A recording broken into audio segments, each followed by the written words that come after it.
Boa noite, mulherada, deusas, tudo bem? Sejam bem-vindas à live 3 dessa série, O Despertar da Mulher Selvagem. E a gente continua aqui então com a leitura desse livro, Mulheres que Correm com os Lobos. E hoje a gente vai falar de um conto que é muito interessante para a gente aprender sobre a nossa intuição, sobre o nosso amadurecimento, sobre a nossa iniciação, então, que é o conto da Vassalisa a Sabida. Então, fica comigo aqui nessa live para que a gente possa conversar sobre esse despertar aí da mulher selvagem através de contos do livro Mulheres que Correm com os Lobos. Só que para chegar nesse caminho da intuição, né, muitas às vezes perguntam, né, mas como que eu faço para me conectar com a minha intuição, Cris? Como que é isso? E nesse conto, a doutora Clarissa, que é a autora do livro, ela traz muitas explicações, muitos aprendizados através desse conto que nos ensina a entrar em contato com a nossa intuição. E o título da live aqui é Encare a megera selvagem. Vocês já vão entender o que significa o que é esse arquétipo da nossa psique que nos ensina e o que ele nos ensina, tá bem? Então sejam muito bem-vindas. Bem-vinda, Joana, boa noite. Muito bem-vinda.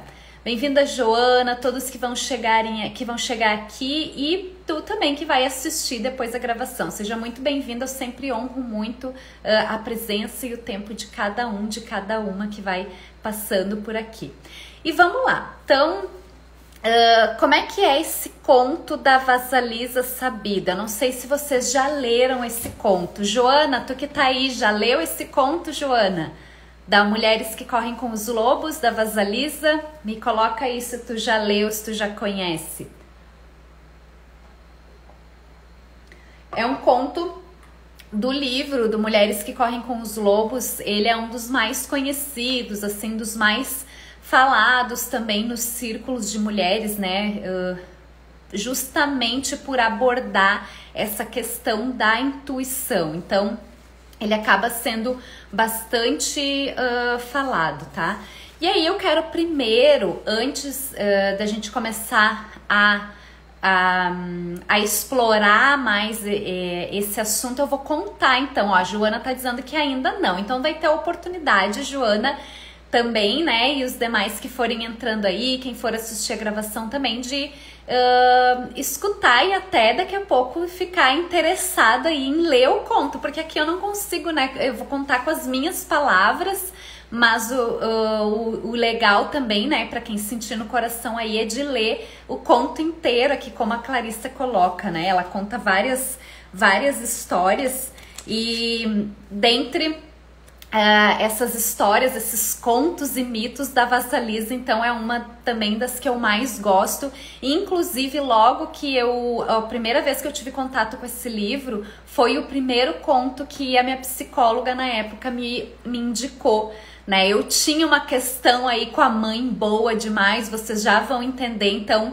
quando eu cheguei para ela contando a minha situação, ela disse, eu quero que tu leia o livro Mulheres que Correm com os Lobos e eu quero que tu comece pelo capítulo da Vassalisa. E eu, o que será que essa Vassalisa, né? O que tem? E aí eu li esse conto e realmente trazia muitos ensinamentos, principalmente para aquele momento que eu estava vivendo. Boa noite, Nai, seja bem-vinda. Então vamos lá, deixa eu contar para vocês com as minhas palavras e de forma resumida quem é a Vassalisa Sabida. Então, era uma vez, como ela mesmo começa o conto, né? Uma menina, né? Muito esperta, muito bonita, que estava passando por um momento muito desafiador na sua vida, né? Junto com seu pai, que era a mãe no leito de morte ali. Então, a mãe dela estava prestes a morrer. Então, a história até começa contando que essa mãe estava lá, né, nos seus dias, então, de partida, e a Vassalisa e o pai dela estavam em orações, então, pela mãe, né, para que ela tivesse uma boa partida, uma boa passagem. E aí, um pouco antes dessa mãe da Vassalisa morrer, ela chamou a Vassalisa, então, para conversar. e disse para ela, entregou para ela uma bonequinha, né, que era parecida com a Vasalisa, usava botas vermelhas e um avental branco. E a mãe dela então tirou essa boneca do bolso e entregou para ela e disse que aquela ali era o último presente dela como mãe para Vasalisa e que era para sempre a Vasalisa usar aquela boneca como um guia, que sempre que ela sentisse dúvida de alguma coisa, sempre que ela sentisse qualquer coisa, que ela poderia se concentrar e perguntar e se guiar com aquela bonequinha que ela ganhou. Então, esse foi o último recado da mãe, essa entrega da mãe para a filha antes de morrer. E aí, né, viveram o pai e a menina Vasalisa, então, por muitos anos, né, triste em tudo, em função da partida da mãe, até que um belo dia o pai da Vasalisa se apaixonou, né, por uma mulher que já tinha 2 filhas também, e aí foram morar todos juntos, o pai com a madrasta e mais essas 2 filhas da madrasta. E o que acontecia? Em frente ao pai, aquela história que a gente é acostumado a ouvir nos contos de fada, mas com algumas diferenças, né? Na frente do pai, a madrasta e as irmãs tratavam super bem a Vasalisa. Mas, quando o pai não estava, a Vasalisa era tratada como uma criada, como uma escrava, né? Então elas abusavam e elas tinham ciúmes, elas tinham inveja da Vasalisa, porque a Vasalisa era muito bonita, muito esperta, muito inteligente, mas ao mesmo tempo muito inocente.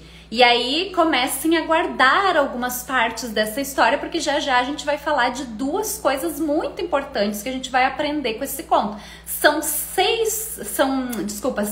9 tarefas que a gente aprende, né, com esse conto aqui. E hoje a gente vai falar especificamente de 2 delas. E aí a Vasalisa então tinha essa inocência. Então ela simplesmente aceitava, ela fazia tudo que mandavam. E aí aquilo irritava de uma certa forma a madrasta, né? Mas ela nunca se incomoda com nada e a gente manda ela buscar lenha, ela faz, tudo ela faz, a gente tem que dar um jeito de tirar ela daqui. E aí eles moravam perto de uma floresta e aí elas tramaram um plano, né, pra tirar a Vasalisa dali. Já sei, vamos mandar a Vasalisa pra floresta lá da Baba Yaga. Baba Yaga é a bruxa, né? Como que eu chamei aqui a nossa série, a nossa live essa aqui? De encare a sua megera, e aí que entra a parte da megera. Elas disseram, vamos mandar essa menina, né, tão inocente, tão bonita, tão esperta, tão inteligente, vamos mandar ela pra floresta pra bruxa acabar com ela, né, que é o que acontecia com todo mundo que ia até a casa dessa Baba Yaga, essa bruxa. E aí elas falaram, Vasalisa, a gente tá sem fogo, e tu sabe como é que é, né? O único lugar que pode se conseguir fogo aqui é lá na floresta, na casa da Baba Yaga.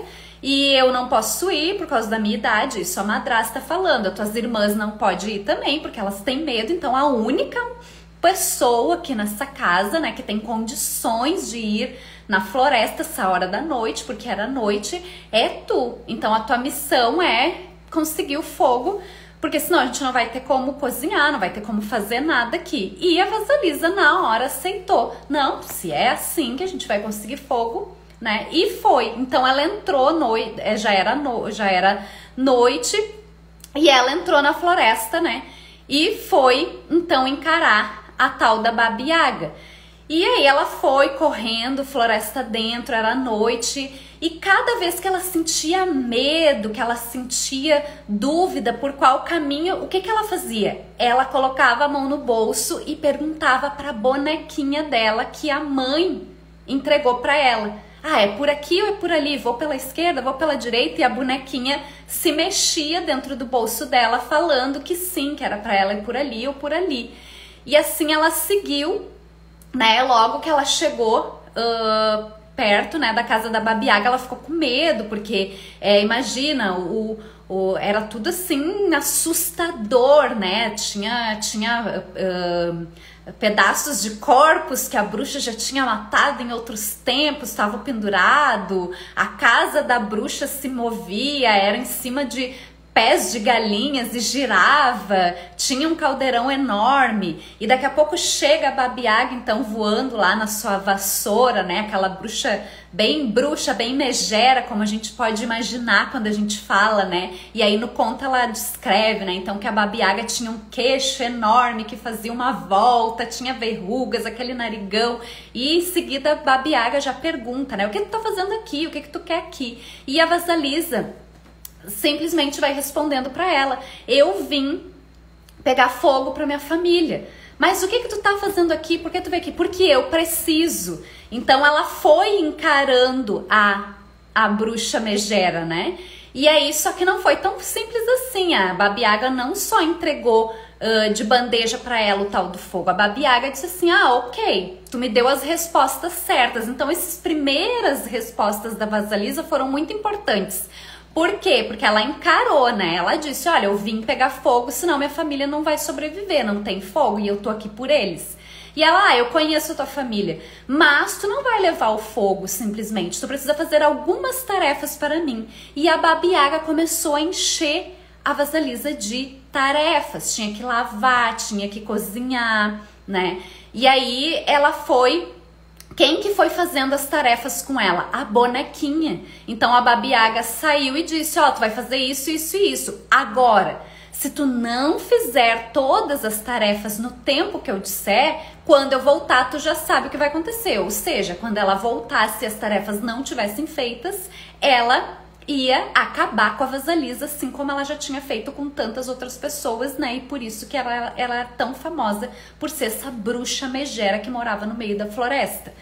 E aí ela foi, e a Vasalisa e a bonequinha dela ficaram ali, e a bonequinha o tempo todo orientando, inclusive disse: agora, a bonequinha falou pra ela: agora tu precisa descansar. E ela foi descansar, e a boneca fez as tarefas.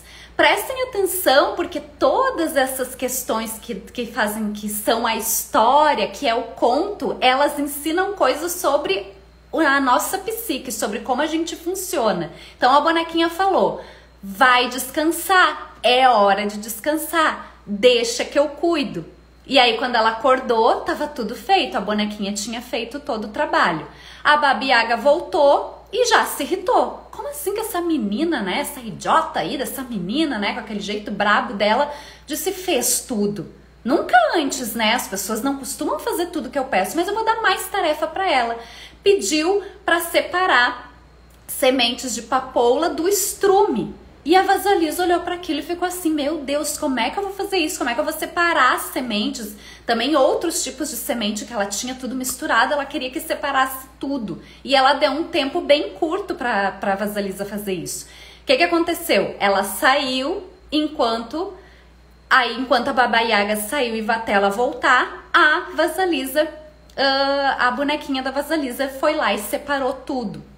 Até que a Baba Yaga voltou, tava tudo feito, e ela então deu uma chama incandescente, só que era uma caveira, e os olhos daquela caveira eram uma chama incandescente, que ela disse: esse é o fogo, só que tu não me pergunta mais nada, sai daqui e leva o fogo para tua família. E aí quase que a Vasalisa ia agradecer a Baba Yaga pelo fogo. E a bonequinha dentro do bolso da Vasalisa gritou que não era nem para agradecer, era hora de ficar quieta. O que aconteceu? A Vasalisa, né, escutou a bonequinha e partiu, né, saiu floresta fora e voltou. Daqui a pouco a madrasta e as irmãs avistaram a Vasalisa voltando e até ficaram impressionados. Nossa, achei que ela já estava morta na floresta essa hora, e a Vasalisa foi voltando. Conforme ela se aproximava, a madrasta e as filhas iam ficando mais ansiosas. E quando a Vasalisa chegou na casa, sem falar nada, a madrasta e as irmãs, simplesmente ao olharem para tal da caveira com o fogo incandescente, foram queimando. Elas foram sendo queimadas por aquele fogo, e no dia seguinte não existia mais nada da madrasta e nem das filhas, e assim acaba a história. E aí a Clarissa, né, quando coloca ali o conto, ela fala: e esse fim é justamente para te tirar dessa imaginação toda que tá acontecendo aí dentro da tua cabeça. Vem pra realidade. Acabou a história. A madrasta e as filhas foram queimadas pela caveira incandescente da Baba Yaga. E aí a gente começa então a falar, a conversar sobre tantas lições que esse conto traz. O que vocês acham até agora, assim, do que representa essa bonequinha aí da Vasalisa? O que vocês acham que pode representar essa bonequinha que ficou se comunicando com ela? Coloquem aí pra mim no chat se vocês têm alguma opinião, algum palpite, enfim, do que representa, do que vocês sentiram aí que representa essa bonequinha da Vasalisa.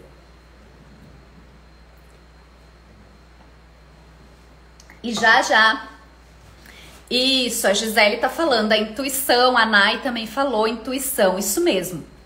Então, mas pra gente acessar a nossa intuição, algumas coisas precisam acontecer, né? E aí, dentre a primeira coisa, a primeira tarefa, Joana também colocou intuição, isso aí. E a primeira tarefa que é trazida nesse conto é permitir a morte da mãe boa demais. Então, se a gente for olhar para o começo da história, qual é o começo da história? É quando a Vasalisa tá lá se despedindo da mãe dela. E aí, essa parte da mãe, da morte da mãe ali, representa o quando chega o nosso momento de deixar a mãe boa demais ir embora, partir, deixar chegar esse encerramento, né? Então aqui ela até fala de um primeiro momento que isso acontece, é quando a gente passa ali da infância para adolescência, que normalmente acontece um momento dinâmico para nós, na nossa psique, na nossa mente, onde a gente já é convidado a fazer isso, né? A deixar essa nossa inocência de lado, né? Essa nossa aprender a lidar com mais com os nossos instintos e deixar aguçar essa intuição, né? Então aqui eu quero ler uma partezinha para vocês que ela coloca assim, ó: a iniciação de Vasalisa começa quando ela aprende a deixar morrer o que precisa morrer.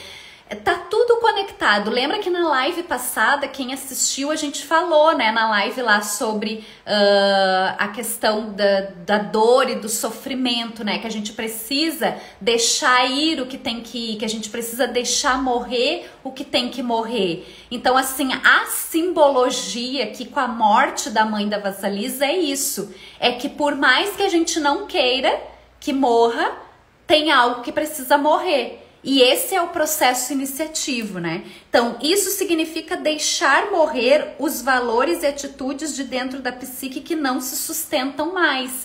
Então, até quando eu vou sustentar a minha posição de criança que depende, que sente necessidade de ser protegida, que precisa de alguém dizendo o que tem que fazer e o que não tem que fazer. Quando a mãe da Vasalisa entrega para ela a bonequinha, e a bonequinha é idêntica a ela, inclusive a roupa é igual, né? Ela tá de botas vermelhas e de avental branco, igual a Vasalisa estava vestida naquele dia que ela entregou. Isso também é uma simbologia que a mãe prepara essa filha e que tá na hora da filha seguir a própria intuição, que é ela mesma, que é o que tá dentro dela. Então a bonequinha representa a intuição e ela é idêntica à Vasalisa porque ela é ela mesma. É ela seguindo o caminho dela, seguindo a intuição dela também. Então, se ficarmos mais tempo do que o normal com a mãe protetora dentro da nossa psique, vamos nos descobrir impedindo todos os desafios de nos atingirem, o que prejudica o desenvolvimento futuro. Então aqui é muito importante. Mulheres, prestem atenção nessa parte. Por quê? Porque aqui ela tá dizendo o seguinte: quando a gente demora para deixar a mãe boa demais partir, a gente vira a nossa própria sabotadora. A gente se impede de encarar os nossos desafios. Vamos para os exemplos que eu sempre gosto de trazer. Quando eu não queria começar a minha nova carreira, eu estava me impedindo de fazer um novo, de acessar um novo desafio. Eu estava me impedindo de entrar na floresta, né? Aqui no caso fazendo uma comparação com o conto. A gente precisa deixar essa parte, né, da mãe protetora, da mãe boa demais morrer, para a gente poder se abrir e poder ter coragem de encarar aquilo que a gente que vai nos fazer desenvolver. E isso aqui ela tá falando numa instância da psique também. Então não só com as atitudes, mas de uma forma da nossa mente, né? De poder, não que eu tenha que agora largar tudo que eu tô fazendo e me colocar num desafio, mas também ela tá falando aqui do como eu me sinto, do quanto eu me sinto autoconfiante, do quanto eu me sinto independente. Essa também é uma palavra muito importante. O quanto eu ainda espero que os outros resolvam as coisas para mim, o quanto eu ainda projeto nos outros essas questões. Aí eu acho legal que ela coloca aqui um exemplo dos lobos, né? Entre os lobos, quando a mãe loba amamenta sua ninhada, ela e eles passam muito tempo na ociosidade, ou seja, a mãe lobo fica ali com seus lobinhos curtindo e aproveitando aquele momento, né? Ela alimentando eles. Aí todos ficam jogados uns sobre os outros numa grande pilha de filhotes. O mundo exterior e o mundo dos desafios estão muito distantes. Então o que está acontecendo com esses lobinhos que estão sendo alimentados ali? Para eles não existe perigo. Que é a mesma coisa quando a gente está na nossa zona de conforto. Tá tudo confortável. Os perigos do mundo lá fora não existem. Por quê? Porque eu tô aqui sendo alimentada, eu estou recebendo tudo que eu acho que eu preciso e eu tô sem noção dessa realidade.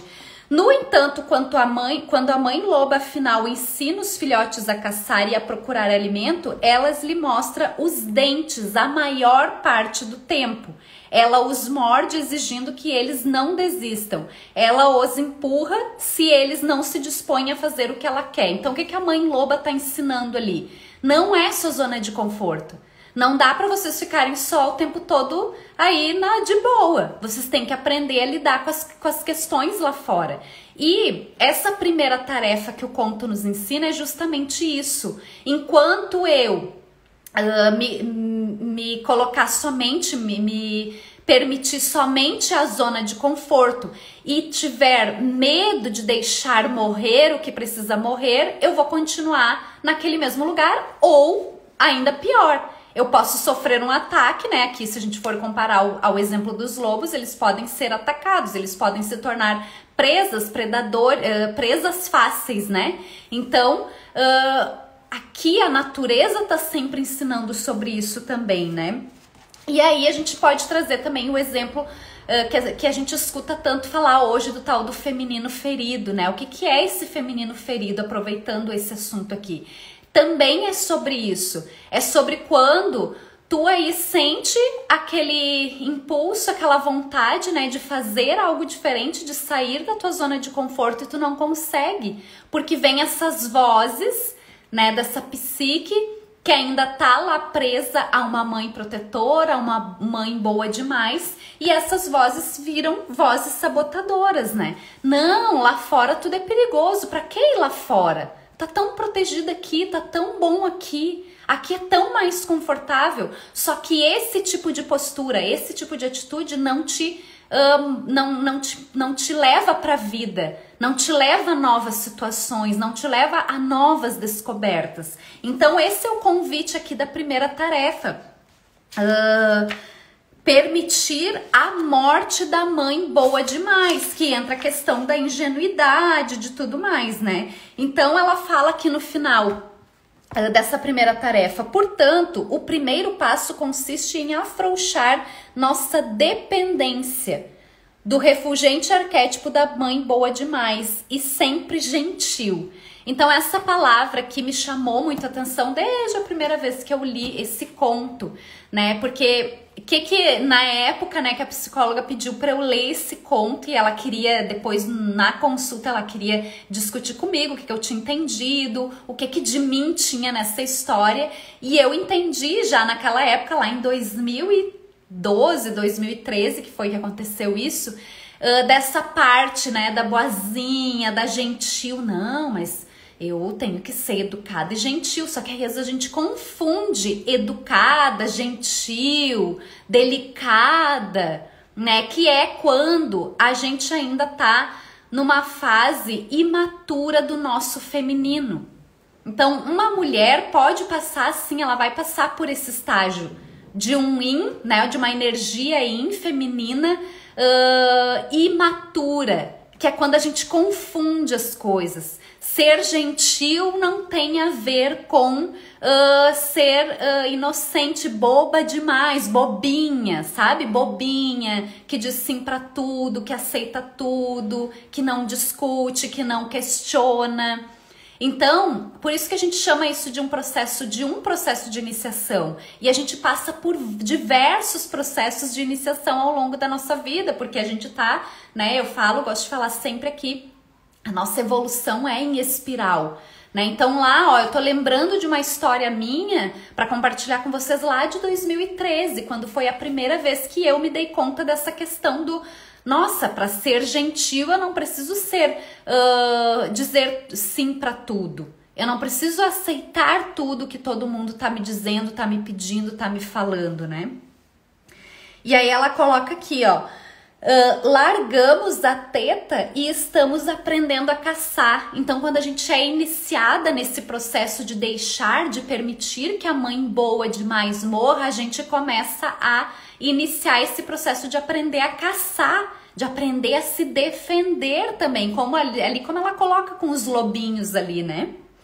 Há uma mãe selvagem à espera para nos ensinar. Nesse meio tempo, a segunda tarefa consiste em depender da boneca enquanto ainda aprendemos sua utilização. Então aqui hoje a gente vai ver só 2 tarefas. Depois a gente vai continuar nas próximas lives nas outras tarefas.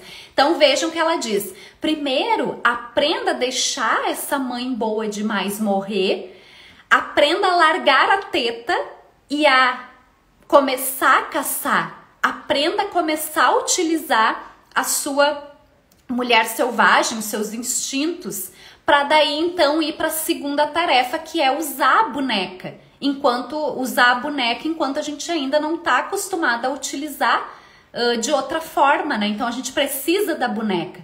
Mas, Cris, eu já passei minha adolescência há muito tempo. Sim, e é como eu coloquei o meu próprio exemplo. Então, quando eu tive essa consciência lá em 2013, eu já não era uma adolescente, né? Então, mas eu ainda era uma mulher, eu era uma mulher, mas que ainda com uma psique que precisava se desenvolver nesse sentido. E isso é independente da nossa idade. E às vezes a gente pode voltar nessa armadilha. A gente pode, por alguma circunstância, por alguma situação da vida, a gente pode voltar para essa armadilha de continuar dependente da mãe boa demais. Então, deixe morrer aquilo que tem que morrer, deixe morrer a mãe boa demais, aprenda a dar os seus passos e aprenda a usar a sua intuição. E aí, para aprender a usar a intuição, nesse segundo passo que ela fala aqui, é denunciar a natureza sombria. O que é isso, denunciar a natureza sombria? É justamente descobrir que ser boazinha, que ser gentil e simpática não fará a vida florir. E essa é uma das questões que me levou a colocar o título dessa parte dessa série de lives de Encare a Sua Megera. Tem mais coisas aí pra gente falar, que a gente vai ir falando ao longo das próximas lives, mas aqui na segunda tarefa ela já coloca: tu vai ter que encarar a tua natureza sombria, daquilo que tu tem medo. Ai, mas como assim que ser boazinha e coisa não vai adiantar? Não vai. cai na real. Agradar o outro não vai. Só agradar por agradar, para ser acolhida, para se sentir amada, não vai fazer a vida florir. Ei, acorda, é isso que ela está dizendo aqui. Encare a megera selvagem.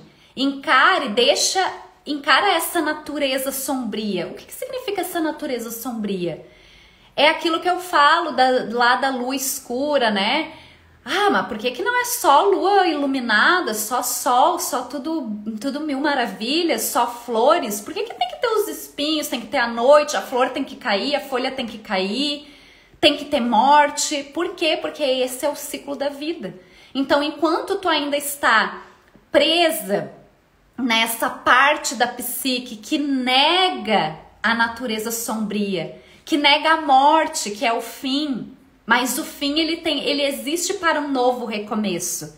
E é disso que a gente vem falando nessas últimas lives, né? A gente teve o eclipse, né, no sábado também, marcando um novo um começo, né, de mudanças, né? E aí a gente falou bastante desse deixar ir, das despedidas, dos encerramentos. E eu vejo que e eu me coloco junto, por quê? Porque eu também tô nesse processo, também tô aprendendo, e é sempre em espiral, a gente tá sempre aprendendo, sempre evoluindo. E a nossa cultura nos ensina a ter medo da bruxa megera, medo de ir na floresta de noite, olhar o que tem lá. E aqui a gente tá usando essas simbologias para nos dizer assim, enquanto mulher, tu estiver alimentando a parte da tua psique que tem medo de encarar a natureza sombria, tu não vai crescer, tu não vai florescer, né? Aqui ela diz, eu achei linda essa frase, descobrir que ser boazinha, que ser gentil e simpática não fará a vida florir, porque o que fará a vida florir é viver a tua natureza, é se conectar contigo, com a tua intuição. E aí a tua intuição, né, que as meninas também falaram aquela hora ali, é isso, a bonequinha representa a intuição, e ela usa a bonequinha, né, a Vassalisa, quando ela vai buscar o fogo. Pra onde que eu vou? Eu vou pra direita ou vou pra esquerda? E agora, o que eu respondo pra Baba Yaga? E a bonequinha é uma simbologia dela treinando usar a intuição dela. E aí ela fala que trabalhar, então, no sentido de deixar morrer o velho self para que nasça o novo self, ou seja, o meu novo eu. Eu tenho que trabalhar. O que significa trabalhar? Trabalhar é cumprir as tarefas, é encarar essa bruxa megera, é separar o estrume lá das sementes, as sementes boas e as sementes que não prestam, é se colocar a serviço, é deixar esse trabalho agir. Por quê? Porque a gente se torna mais forte e mais sábia. E aí um outro trecho que eu acho que é muito interessante, que ela diz o seguinte: a obediência provoca uma descoberta chocante que deve ser registrada por todas as mulheres, ou seja, a de que ser nós mesmas, faz com que nos isolemos de muitos, ou seja, quando a gente se inicia, né, nesse processo para ser a gente mesma, muitas pessoas vão se afastar. Tem gente que não vai gostar quando tu entrar nesse processo de te descobrir, de falar o que realmente tu tá sentindo, de colocar o teu ser como tu é, né, como tu está. Então vai ter muita gente que vai se afastar. Entretanto, ceder aos desejos dos outros faz com que nos isolemos de nós mesmas. Então a gente tem duas possibilidades. Ou a gente quer ser a gente mesma, né? E aí a gente vai ter gente que vai ficar para trás, que não vai gostar. Ou a gente continua agradando. Ou a gente continua fazendo, não, mas eu preciso ser boazinha, gentil e simpática. E aí, tu vai agradar os outros, vai estar cheio de gente aqui. Ai, que amor, a Cris é tão boazinha, tão gentil. Olha, ela nunca diz não, ela faz tudo o que eu quero. E aí quando eu começar a dizer, não, mas eu penso diferente, que tal a gente fazer dessa forma? Hoje eu não quero, hoje eu não tô com vontade de fazer isso. Eu penso dessa forma, o que tu acha? Vai ter gente que não vai gostar, né? Aqui a Joana tá dizendo que bom compartilhar esses momentos. É verdade isso, né? Que tem gente que se afasta quando a gente começa esse processo. A Anai tá dizendo é um caminho. A bruxa deu tarefas para a Vasalisa aprender a lidar com os desafios e saber fazer uma escolha sábia, de acordo com a intuição. Perfeito, Nai, é isso. E ainda tem um momento que a bruxa fala para a Vasalisa o seguinte, que se a Vasalisa começar a fazer perguntas demais, né? A bruxa fala para ela, cuidado com a quantidade de perguntas que tu faz, porque quanto mais a gente sabe, mais velha a gente fica, né? Então, por isso que a gente atrela o arquétipo da bruxa à sabedoria. E ela é velha porque ela sabe, porque ela tem muito conhecimento, porque ela já aprendeu, né? E aí, ela fala aqui, ó, como Vasalisa ainda não tem consciência plena do seu poder, ela permite esse obstáculo, né? Então, como que é o tratamento lá na casa com a Vasalisa? O pai também é inocente, o pai não vê a madrasta do jeito que ela realmente é. E quantas vezes a gente tem esse lado também de um pai, né, de uma visão de um masculino mais fragilizado, né? Esse masculino que não vê, que não observa. E aí a Vasalisa também ainda não tem consciência do poder dela. Então o que ela faz? Ela simplesmente obedece. Ela simplesmente vai e faz o que a bruxa lá, a madrasta, né? Porque a madrasta também é uma megera. Contudo, a megera, né? A madrasta megera também tem um papel que simboliza um papel da nossa psique. Porque quando ela se envolve com a madrasta, ela também descobre que a vida não é só a mãe boa demais. Que é a mesma coisa que os lobinhos lá, quando a loba diz, ou vocês aprendem a se defender, ou vocês não vão conseguir encarar o mundo lá fora. Então o contato com a madrasta também serve de simbologia para dizer assim que a Vasalisa tá tendo contato com o mundo real. Que o mundo não é só a parte da mãe boa demais, como ela estava acostumada, né? E aí ela diz aqui também, que eu acho muito interessante, que a família da madrasta suga de tal maneira a força psíquica através das suas maquinações, o fogo se extingue. E aí ela faz essa simbologia do fogo também. Porque a madrasta e as irmãs depois são queimadas pelo fogo, né? Então tem muito essa simbologia, assim, do quanto de força psíquica tem ali, né? O fogo, essa coisa que transmuta, que transforma, né? Então a gente vai aprendendo a lidar com as coisas que não são bem do jeito que a gente imaginava, que não é aquele mundo cor-de-rosa como talvez a gente tenha aprendido até determinado ponto da nossa vida. Então a gente precisa estar também preparada. E aí aquele feminino ferido, aquele inferido, imaturo, vai se tornando um feminino fortalecido, um feminino maduro. Por isso que a gente diz amadurecer, que é passar por essas fases.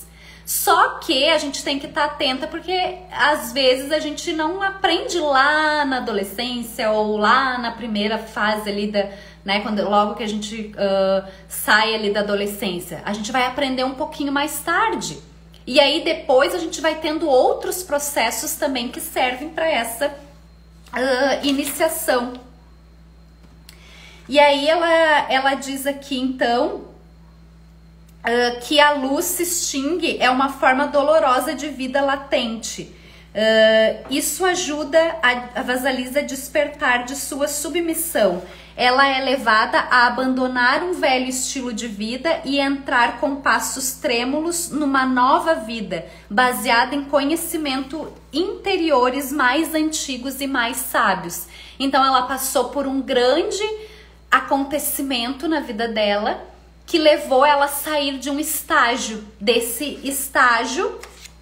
né, desse estilo de vida e entrar num outro estilo de vida onde ela ia acessar os conhecimentos sábios, que é a boneca, que é a intuição. E aí ela tá dizendo ali que a boneca é um símbolo da intuição. Ou seja, quanto mais eu uso, mais aquilo ali se torna natural em mim. Daqui a pouco não precisa mais da boneca. Quando a gente usa o oráculo aqui, né? O oráculo tá ali atrás de mim, um oráculo, um dos oráculos, né?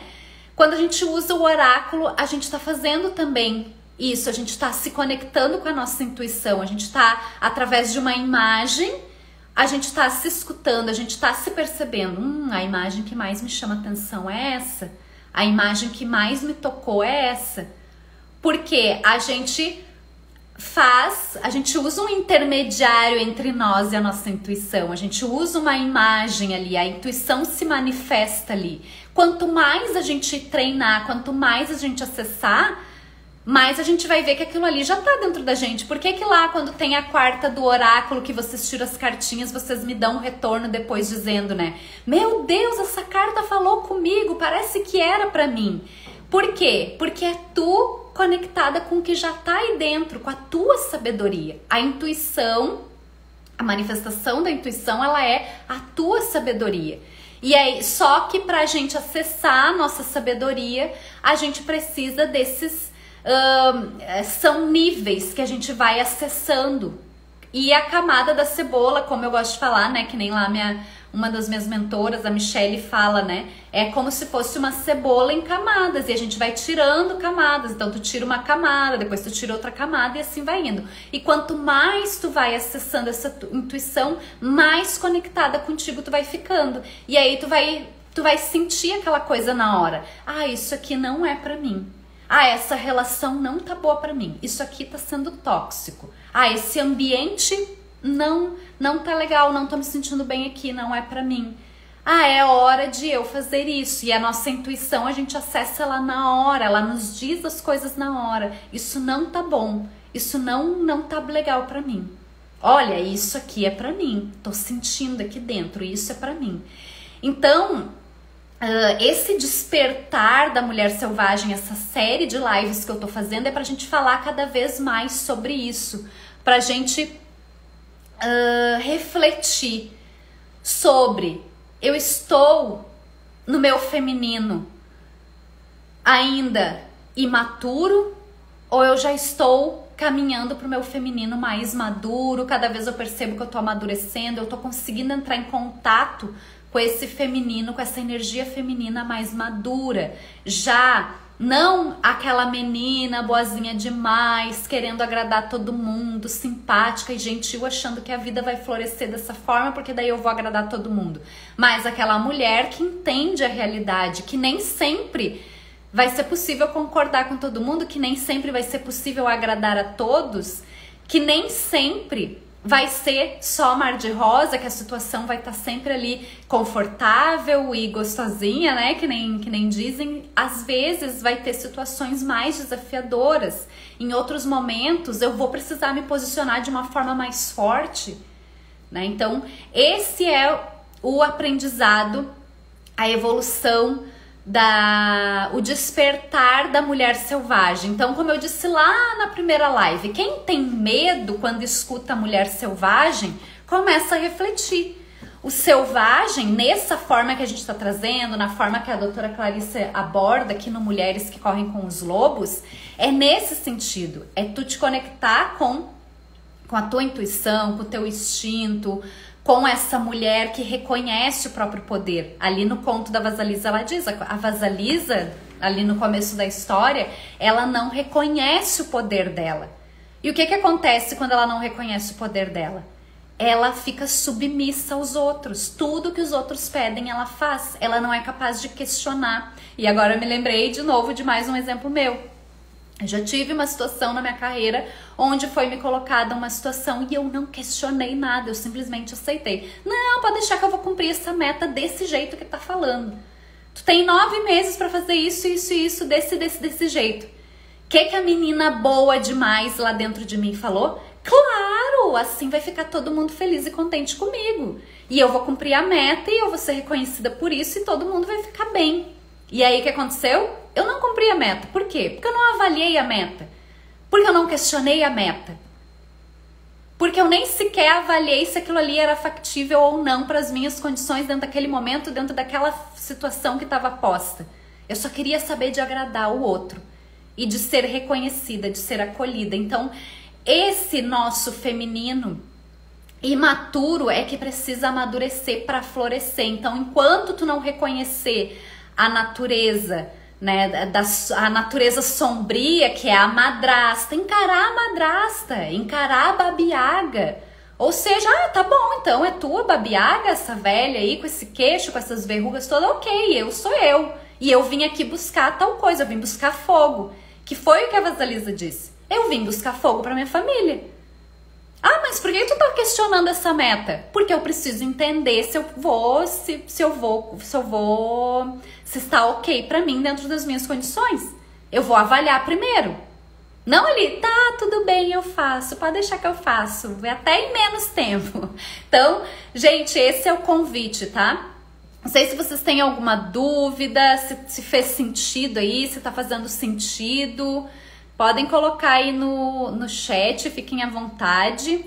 Esse capítulo ele é bem longo, né? São em cima dessa história que eu contei de forma resumida e com as minhas palavras para vocês. São 9 tarefas. A gente falou apenas de 2 aqui. Então, nas próximas lives a gente vai continuar falando dele, porque ele é um conto riquíssimo que fala sobre tudo isso que a gente já falou e tem mais coisas ainda para falar. Então, eu espero que realmente essa série de lives do Despertar da Mulher Selvagem, com base nesse livro Mulheres que Correm com os Lobos, esteja agregando aí para vocês, para juntar. E por mais que às vezes a gente já saiba certas coisas, que a gente já teve consciência de algumas questões, é bom relembrar.